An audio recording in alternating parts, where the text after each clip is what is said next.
একটি নদীর ধারে জামুন গাছে একটি বাঁদর থাকতো। বাঁদরটির একটি মূর্খ বন্ধু কুমির ছিল। বাঁদরটি নিজে জামুন খেত এবং তার মূর্খ বন্ধু কুমিরকেও দিত। একদিন কুমির তার স্ত্রীকে জামুন খাওয়ালো।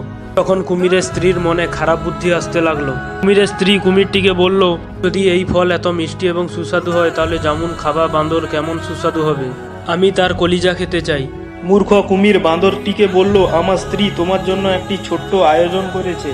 তখন বাঁদরটি খুবই খুশি হলো এবং বাঁদরটি কুমিরের পিঠে করে যেতে লাগলো। আর কথায় কথায় কুমিরটি কলিজা খাওয়ার কথা বাঁদরটিকে বলে দিল। বাঁদরটি এসব শুনে চমকে গেল এবং বাঁদরটি কুমিরটিকে বলল, আমি তো আমার কলিজা ওই গাছের উপরেই রেখে এসেছি। এই কথা শুনে কুমির তাকে ওই গাছটির কাছে আবার নিয়ে যায়। আর বুদ্ধিমান বাঁদরটি তাড়াতাড়ি গাছের উপর উঠে বলল, মূর্খ, কলিজা ছাড়া কেউ বেঁচে থাকতে পারে না, কিন্তু স্বার্থপর বন্ধু ছাড়া সবাই বেঁচে থাকতে পারে। তাই বন্ধুত্ব সবসময় ভালো এবং বুদ্ধিমান লোকের সঙ্গে করা উচিত। এই গল্পটা শুনে আপনাদের কেমন